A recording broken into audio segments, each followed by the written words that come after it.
এই পুশিনের বিরুদ্ধে আজকের এই বিক্ষোভ।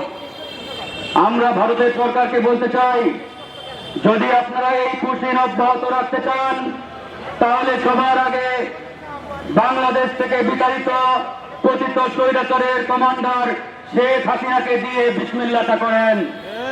আমরা শেখ হাসিনা এবং পশ্চিমবঙ্গের বর্তমান মুখ্যমন্ত্রী শুভেন্দু অধিকারী, তার পৈতৃক নিবাস আমাদের বরিশাল, সেই সূত্রে সেই শুভেন্দু অধিকারী ও বাংলাদেশের নাগরিক, তাকেও আপনারা বাংলাদেশে ফিরিয়ে দেন। আমরা আপ্যায়ন করার জন্য প্রস্তুত রয়েছি।